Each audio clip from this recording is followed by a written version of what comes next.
Fresh out of grad school, I was ready to propose to my girlfriend, Serena Vance. She had promised to marry me, but instead of a yes, I waited only to face a team of private security guards storming into my studio. They pinned me down by the shoulders, forcing my right arm onto the drafting table. A heavy baton smashed down. The sickening crunch of bone was audible, and I nearly blacked out from the white-hot pain that followed. A young man in a bespoke suit, the picture of old money arrogance, tossed a marriage certificate onto my face, sneering. "You're fresh out of school, kid? Don't just eat out of any woman's hand without knowing who feeds you." He leaned in, his voice dripping with disdain. "Remember this. Serena Vance is my lawfully wedded wife." My mind went blank. Fighting through the shock, I used my last ounce of strength to dial Serena with my good hand. "Serena, you lied to me. You promised we'd get married. There's a man here claiming to be your husband." My hand. He broke my hand. The voice on the other end was suffocatingly cold. "Since you've bumped into him, I won't hide it anymore. I'm the eldest daughter of the Vance family, one of the biggest dynasties in New York. Julian Thorne is my husband. He just needed to vent a little frustration. Be smart and endure it." The phone slipped from my fingers. I felt a chill settle deep in my bones. I wasn't her fiancé. I was the other man, a homewrecker who didn't even know he was wrecking a home. When I woke up, I was staring at a hospital ceiling. I instinctively looked at my right arm. It was heavily bandaged, a throbbing, drilling pain radiating from it. This hand, it might be ruined. Rage filled my chest, and I clenched my left fist until the knuckles turned white. "You're awake." A familiar voice sounded beside me. I turned my head stiffly. Serena was sitting there, legs crossed, idly flipping through a fashion magazine. Seeing me awake, she closed the magazine and walked to the bedside, her expression indifferent. "The doctor said that while the fracture is severe, the nerves aren't severed. With therapy, it'll be usable." Usable? I stared at her, my throat dry as sandpaper. "Serena, that is my hand. And those blueprints. That was 3 years of my life." Serena frowned slightly, seemingly annoyed by my tone. She placed a check on the nightstand. It landed with a soft flutter. "Julian has a bad temper. He was impulsive this time. Here's $1 million. Take the money, go abroad, clear your head, and fix your hand. I'll arrange for top-tier treatment overseas. As long as you know your place, we can go back to how things were." How things were? I looked at the check, then let out a cold, mocking laugh. "Serena, what do you take me for? You said I was your fiancé. You promised to marry me." Serena suddenly leaned down, patting my cheek. The warmth in her eyes was gone, replaced by a chilling arrogance. "Caleb, you need to understand clearly that you are the man I keep on the side. Don't overstep." In that moment, a tidal wave of shame drowned me. Yes, I was just her kept man, her boy toy. The thing I hated most in this world was infidelity, yet she had made me a party to it for 3 years without my knowledge. The sweet memories, the vows, they all felt like slaps across my face now. Be content with what you have. Don't get greedy. I fell silent, feeling nothing but nausea. 3 months ago, when my final architectural drafts were nearing completion, Serena had looked at them with genuine hunger in her eyes. "Caleb, once this portfolio is done, I'll take you home to meet my parents." I thought she admired my talent and wanted to build a future. Now I realized what love. I just hadn't expected her to be that Serena Vance. She chose me because my background was clean, my talent was undeniable, and I was the perfect ghostwriter. Her disguise had been flawless.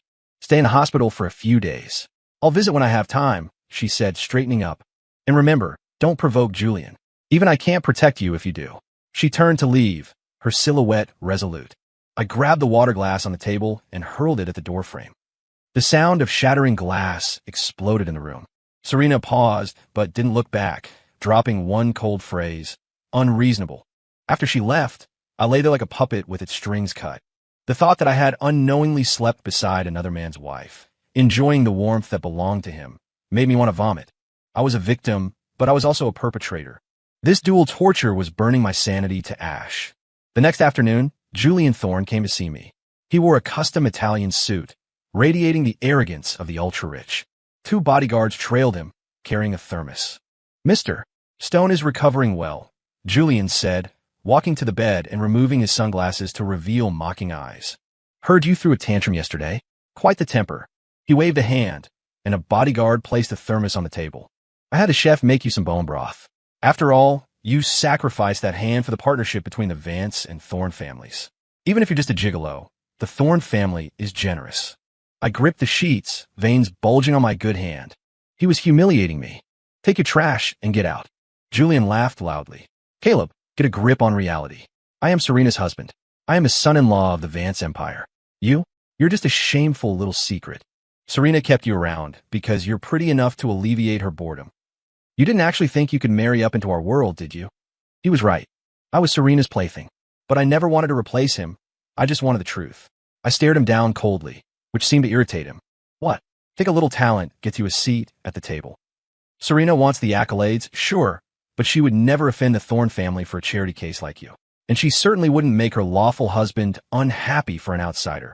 He pulled a document from his bag and threw it at me. The sharp paper sliced my cheek, drawing a bead of blood. This is your termination notice. My pupils constricted. I ignored the sting on my face and picked up the paper. It was from a design firm I joined less than 6 months ago, my dream job. Stamped in red. Terminated. Reason: unethical conduct, damaging company reputation. I gritted my teeth, fury rising.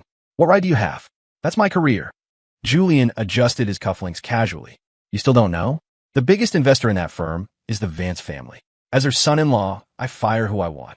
Serena gave you $1 million for old time's sake. But me? I don't tolerate grit in my eye.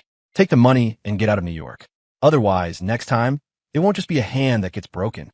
He smirked, his tone turning venomous. I hear you have a grandmother in a nursing home upstate. Elderly people are so fragile. They can't handle much stress, can they? I sat up violently, grabbing his lapel, eyes wide with rage. Julian, if you touch my grandmother, I will kill you. The bodyguards instantly pinned me back to the bed, jarring my injured arm. I gasped in pain. Julian smoothed his rumpled collar with a look of disgust. That depends on whether you know how to behave. Drink the soup while it's hot. Don't waste my goodwill. He turned and left. Looking at the thermos, my stomach churned. I swept it off the table with a crash. I stayed in the hospital for 3 more days. The moment I was discharged, worried sick about Grandma, I went straight to the nursing home. But when I arrived, her bed was empty. The head nurse looked at me with pained awkwardness. Mr. Stone, it wasn't our choice. It's Mr. Thorne cut off all funding. No facility in the city will admit her now. I went cold, my fists cracking as I clenched them. I demanded Julian's number from the nurse. Julian, come at me if you have a problem. Don't touch my grandma. Julian laughed, arrogantly on the other end. Caleb, if you want to save that old hag, come to the Velvet Lounge tonight. Dress nicely, and don't keep me waiting. She can't handle too much excitement. The line went dead. I gripped the phone until my knuckles turned white. My parents died when I was young. Grandma raised me, scraping by to keep us alive. In my senior year, she fell ill. I gave up grad school, initially to work and pay her bills. She was my only family. I couldn't let anything happen to her. The Velvet Lounge was the city's most notorious playground for the rich, but I had no choice. At 8 p.m., wearing a simple button-down, I arrived at the VIP booth Julian had specified. Serena was sitting in the center of the sofa. She froze when she saw me. Julian had his arm around her shoulders, looking entirely unsurprised. Surrounded by a mix of socialites and wealthy heirs, the room looked at me with mockery. Yo, is this the boy toy Serena kept? He is handsome. No wonder she kept him for 3 years. Heard he's a genius designer, right? Ha ha ha. Julian sat up, pointing to a row of shot glasses lining the table. Depth charges, high-proof spirits dropped into beer. Mr. Stone, don't just stand there. The Vance family doesn't support idlers. If you want a grandmother's hospital admission reinstated, you need to entertain me. Finish these, and I'll make the call. There were at least 20 glasses. My hand was still throbbing, and I was exhausted. Drinking this much in my condition wasn't just dangerous. It was a death wish. I instinctively looked at Serena. She was gripping her wine glass tightly, a slight frown on her forehead. Julian deliberately pulled her closer. Babe, I just want to see him drink. He was so eager to please you before. What's a little alcohol now? You don't feel sorry for him, do you? Serena's gaze lingered on my pale face for a second before she looked away. Her voice was devoid of emotion. Why would I? If my husband wants to see it, let him drink. As long as you're happy, play however you want. I swallowed the humiliation, my voice low. I'll drink. Serena flinched, just for a moment. I didn't hesitate. I picked up the first glass and downed it, then the next. The acrid liquid scorched my throat and burned in my empty stomach. Julian clapped and cheered. Serena refused to look at me, twisting the diamond ring on her finger. By the 10th glass, my vision began to blur, and sharp cramps seized my stomach. The glass slipped from my hand and shattered. I couldn't hold on any longer and collapsed backward. In the last second before consciousness faded, I vaguely saw the woman who had been watching coldly suddenly shoot to her feet. I woke up to the feeling of softness beneath me, warmth bringing me back from the void. Opening my eyes, I realized I was in a hotel suite. It was quiet. No one else was there. My head was splitting, and my stomach still burned. On the nightstand sat a glass of warm honey water and a box of stomach medicine. My memory returned in fragments. I remembered that before I completely blacked out, Serena had caught me. And that shout, enough. Her tone had been frantic as she ordered the bodyguards to carry me out. Holding the warm glass, a pathetic sense of bitterness rose in my chest. Serena, if you could watch me be humiliated, why pull me back from the brink of death? Was it genuine care, or just pitiful guilt? Regardless, that crumb of kindness felt insignificant against the reality of her deception. The phone on the bedside table buzzed. It was the nursing home. My heart stopped. I answered with trembling hands. Mr. Stone, come quickly. Your grandmother. She's fading fast. She went into shock from the stress and cold. Sudden cardiac arrest. I felt like I'd been plunged into ice water. I scrambled up and rushed to the facility. When I arrived, all I saw was a bed covered by a white sheet. Grandma. I fell to my knees and pulled back the cloth. Her kind face was gray and still, her eyes slightly open. The only family I had in this world was gone. Numbly, I handled her funeral arrangements and returned to the apartment I had shared with Serena. No one had been back since Julian's visit. The wreckage from the security team's raid was still there, dried blood spot from my broken hand, stained floor. I rummaged for things belonging to me and Grandma, intending to leave for good, when I found an old sketch inside a textbook. I remembered this. Junior year. I stayed up for 3 nights straight drawing this for an international competition. Serena had told me it was too depressing and not suitable for the judges, so I drew a new one. I won the award with the second piece, but this original draft vanished. I thought I'd lost it. Suddenly, I flashed back to the hospital. The magazine Serena was reading. I had only caught a glimpse, but it featured a design that looked identical to this sketch. At the time, I was too consumed by the pain in my arm to process it. Now, the pieces clicked together. I frantically searched for that issue on my phone. The result was absurd. The Vance Group's upcoming landmark skyscraper, their project of the year, had a core design concept identical to my work.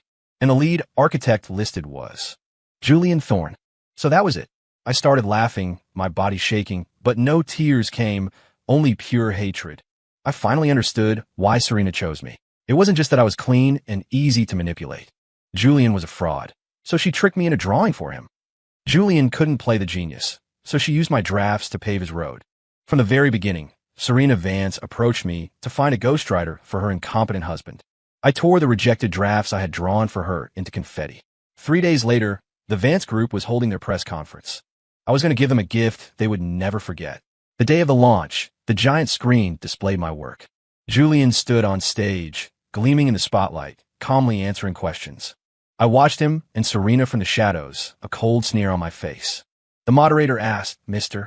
Thorne, the design is exquisite. Can you share your creative philosophy? Julian linked arms with Serena, smiling triumphantly.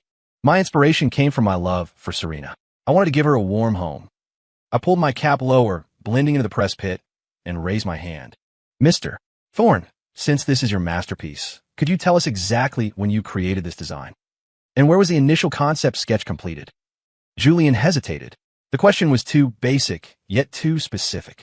He hadn't done the work, so he fudged it. About 6 months ago, in my study. 6 months ago, I smirked, but the style leans heavily towards the trend from 3 years ago. Are you certain it a new work from 6 months ago? Julian's smile froze. He looked helplessly at Serena. Serena squinted, finding me familiar, but between the sunglasses and mask, she didn't recognize me immediately, assuming I was just a difficult reporter. Friend from the press, today is a launch event. Please refrain from off-topic questions. She took the microphone, her tone icy.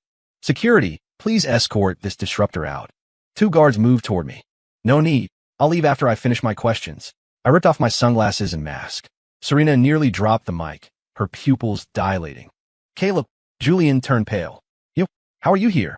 The reporters paused, assuming this was a staged interaction. But admitting my identity openly was a shock. I stared at Julian, pressing him step by step. Julian, since you designed it, tell me, which 3 structural mechanics models did you use for the load-bearing framework? Why is the main beam tilted 15 degrees west? Julian was sweating bullets. He couldn't answer a single word. The The reporters smelled blood. Skepticism rose like a tide. Why isn't Mr.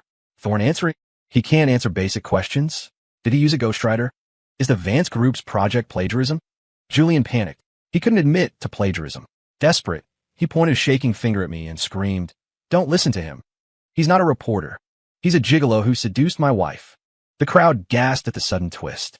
Seeing the shock, Julian immediately played the victim. "This man is Caleb Stone. He was a charity case my wife's company supported. I felt sorry for him and gave him a job.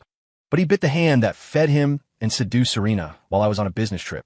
He's here to ruin me because he's jealous." The crowd buzzed with confusion. "Oh my God, the mistress is crashing the party. This is juicy." The reporters looked at each other, hesitant but intrigued. Just then, a shrill voice cut through the noise. "I recognize him. I saw him at City Hospital. Last week he was brought into the ER, covered in injuries. I heard his hand was broken." He was calling Mrs. Vance's name. That comment seemed to verify Julian's story. The wind shifted instantly. The suspicion of plagiarism morphed into an interrogation of me as the other man trying to force a divorce. "Were you really kept by her? Crashing the event after getting dumped? Have some shame." Microphones were shoved in my face. "Mr. Stone, did you knowingly wreck a home? Are you targeting Mr. Thorne out of jealousy?" Facing the accusations of thousands, I didn't defend myself. I just stared dead at Serena. "Serena, speak. Tell them. Did I seduce you?" Serena stood there, fists clenched, a flicker of struggle in her eyes. I had been deceived by her. She still felt guilt. Julian whispered urgently beside her, "Serena, say something." Serena closed her eyes, taking a deep breath. When she opened them, she avoided my gaze and slowly nodded to the cameras. "Yes, he approached me for money. The design claims. He's just twisting concepts to blackmail me." Julian smirked, quickly masking it with a pained expression. "Mr. Stone, we gave you the $1 million. You should be content. You're making a scene today because it wasn't enough." At that moment, I laughed out loud. "Serena Vance, thank you," I said, my voice cutting through the murmurs. "Thank you for letting me see exactly what kind of monster you are." I pulled my phone from my pocket and held it up. "Since you two have no shame, let's let everyone hear the truth." I turned the volume to maximum and held it to the microphone in front of me. A clear, crisp recording blasted through the speakers. It was the conversation from the hospital, the one I'd secretly recorded when Julian came to humiliate me. "Serena kept you around because you're pretty enough to alleviate her boredom. She wants the accolades, sure, but she would never offend the Thorne family for a charity case. I hear you have a grandmother in a nursing home. Elderly people are so fragile. They can't handle much stress." Julian's arrogant voice echoed through the hall. When the recording ended, the room exploded in an uproar. Julian's face drained of color. He never imagined I would have recorded him in that state. "That's synthetic. It's AI. It's fake." I met his gaze calmly, my eyes darkening. "Julian, you didn't just plagiarize and intimidate. You committed murder. In the recording, you threatened my grandmother. A few days later, she died. You think the world believes in coincidences like that?" This shook even Serena. She turned to Julian, her voice trembling. You really killed Caleb's grandmother? You told me you just cut the funding." She knew how much Grandma meant to me. She knew that was my life. Julian panicked, shaking his head frantically. "I didn't. Serena, don't listen to him. He's framing me." I looked at him coldly. "I've already submitted evidence to the police, including the nursing home's access logs and witness testimony." As soon as the words left my mouth, the double doors swung open. A group of uniformed NYPD officers walked in, escorting a nurse's aide. The aide pointed a trembling finger at Julian. "That's him. He brought a group of men to see Mrs. Stone, and right after that, she passed away." The police didn't waste time. They slapped handcuffs on Julian immediately. Julian flailed, grabbing at Serena. "Serena, you can't let them take me. I did it for the family. I did it for you." Serena stood frozen, watching her husband get dragged away, then turned to look at me, her eyes filled with shock and guilt. The press conference ended in chaos. The internet was on fire with speculation. I scrolled through the hashtags. Public opinion was swinging to my side. But soon, posts damaging to Vance and Thorne interests started disappearing. As Julian had said, this was a world run by capital. The Thorne family's legal team was formidable. Less than 48 hours later, he was out on bail. Walking out of the precinct, Julian's expression was twisted with rage. That bastard. And that damn nurse. He sat in his limousine, shaking with anger, and hurled a water bottle at the window. "That aide is a greedy nobody. How dare she suddenly testify against me? There's a problem. He dialed a subordinate, his voice venomous. Investigate that nurse. Find out who she's met. I don't believe in sudden bursts of conscience. The Thorn network was efficient. Before long, they sent him a surveillance clip. It showed me, wearing a cap, handing the nurse a bank card. She accepted it with a wide grin, mouthing the words, "Don't worry." Watching the video, Julian's dark face broke into a manic laugh. Caleb Stone, you were too smart for your own good. Bribing a witness? That's perjury. Let's see how you die now. Meanwhile, I was sitting on a sofa in my rental, tracing the edge of Grandma's photo frame. The doorbell rang. Before I could answer, Julian shoved the door open and barged in. Caleb, told you couldn't beat me. He looked around the shabby apartment with disgust. You thought buying a witness could take me down? Naive. He tossed a tablet onto the table, playing the video. You used Serena's breakup money to frame her lawful husband. Caleb, when I hand this over, you won't just go to jail. You'll rot there. Julian gloated, thinking he had my throat in his hand. My face went pale. How do you have that? Anything money can solve isn't a problem for the Thorn family. Julian stepped closer, sneering. That nurse took your money, then sold you out to me. She's my witness now. I slumped onto the sofa, my voice trembling. What do you want? Drop the charges, Julian demanded, looking down at me. And issue a public apology admitting you fabricated lies to extort me. Seeing my hesitation, he laughed coldly. What? Not happy about it? That old hag of yours deserved to die. She was just wasting oxygen occupying that bed. I looked up sharply, my eyes red. It really was you. You ordered them to pull the plug? Julian saw my rage and impotence and felt invincible. He leaned in, whispering viciously, so what if I did? I'll tell you. I ordered them to cut her oxygen. That old woman crawled on the floor, begging me to let you go. It was pathetic. In New York, if I want someone dead, it's like crushing an ant. The nurse is mine. The footage is destroyed. What do you have to fight me with? He got more excited as he spoke. Slowly, I lifted my head. The fear and anger had vanished from my face. Are you done? A faint smile played on my lips. Julian paused, frowning. What are you laughing at? I pointed to a hidden camera lens in the corner of the living room, then to the brooch on my collar. Mr. Thorn, I forgot to mention. I am livestreaming. Every word you just said has been synced to the NYPD major crime servers. Oh, and to the 2 million people currently watching this stream. Julian spun around, his face turning sheet white. You set me up? The front door was kicked open. The police had been waiting in the hall. Julian Thorn, let's see who bails you out of this one. With millions of witnesses and his own confession, he had no defense. The video of me bribing the nurse was bait, a trail of breadcrumbs I left to make him feel secure enough to brag about the murder. Julian collapsed to the floor and was dragged out. This time, no amount of money or power from the Vance or Thorn families could silence the masses or save him. The dust finally settled. Julian was sentenced to life in prison. The Thorn family stock plummeted, dragging them into financial ruin. The Vance family, as in-laws and enablers, faced total reputational collapse and were ousted from the city's elite circle.